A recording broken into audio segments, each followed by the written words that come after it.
इनको ये शंका थी जी कि हमारे को नहीं मिला कि हमारे नाम कागज है नहीं जी। ये रात को ही ताले तोड़ के जी ये साहब के अंदर बढ़ के जी।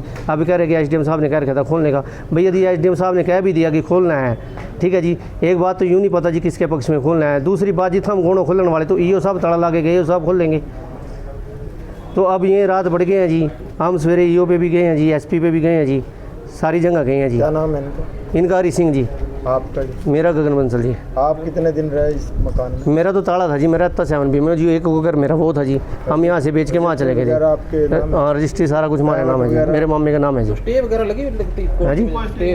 कोई स्टे नहीं है जी। हम भी एसडीएम साहब को यही कह रहे भाई कोई स्टे थोड़ी है जी। इस पर कोर्ट में तो एप्लीकेशन देनी है जी, इसमें झगड़ा है। मान लो ये तो गलत रजिस्ट्री हो गई है, ठीक है जी। पैसे का लेन देन था, पैसे का लेन देन तो जी बना रखा है ना जी उन्होंने। हमने पूरी पेमेंट कर रखी है जी, पूरी पेमेंट दे रखी है जी। कैसे दी थी आपने? आरटीजीएस से दी है जी। चेक, हाँ चेक, पूरा प्रूफ है जी हमारे पास। तो मान ने तो 9 लाख रुपए जी और दे रखे जी इनको।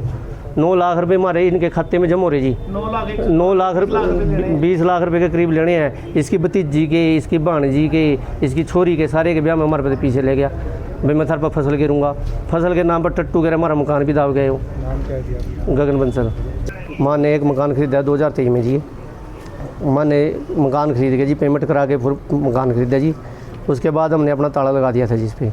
इसकी मंशा ख़राब हो गई जी, पैसे हटने की मंशा से ये जगह जगह कब्जे करता है। हमारा ताला तोड़ के जी अंदर बढ़ के जी। हमने जी बाबू जी इस पर पर्चा कराया है जिसका, ठीक है जी, भाग दौड़ करके डीएसपी साहब ने इस पर 812 FIR नंबर है जी, पर्चा कराया जी, ठीक है जी। उसके बाद भी काबू नहीं आया जी, मान्या नहीं जी। कोर्ट में केस लंबित था जी। हमने एप्लीकेशन लगाई जी कि भाई हमारे को जान से मारने की धमकी दे रहा था। ये कह रहा था कि मैं अपने मेरी लड़कियों को और बीवी को छेड़ा, मैं धमकी दे दूंगा, तेरे को अंदर करा दूंगा, सारी उम्र बाहर नहीं आ पाएगा, है जी। 2023 में जी।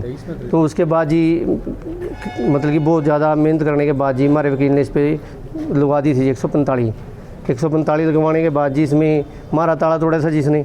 अब 4 दिन पहले जी शुक्रवार को ये साहब ने ताला लगाया था जिस पे। ये साहब ने ताला लगाया जी इस पर।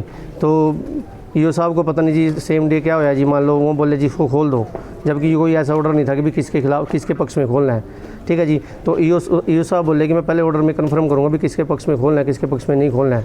हम तो ये मांग कर रहे थे किसी के पक्ष में ना खोलो, लड़ाई झगड़ा होने की आशंका हो जाए जी, किसी का चोट फेट लग जाएगी।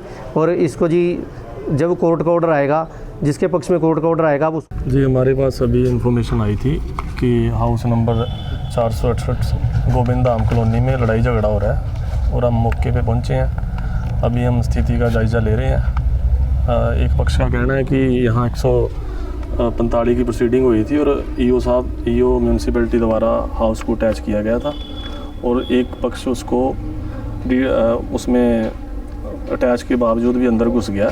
इस एंगल से हम जांच कर रहे हैं।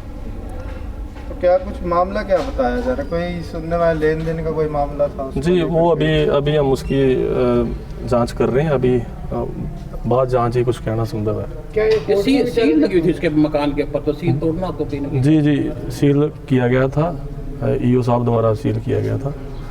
अब कोर्ट में तो मैटर नहीं है। देखिए अभी वो जांच के बाद ही बता सकते हैं हम आपको। तो इतनी भारी पुलिस बल यहाँ तैनात है, तो आगे की क्या कार्रवाई रहेगी? लॉ एंड ऑर्डर इशू के लिए हमने भी कुछ ऐसी स्थिति उत्पन्न ना हो, इसलिए हमने पुलिस फोर्स रखी है।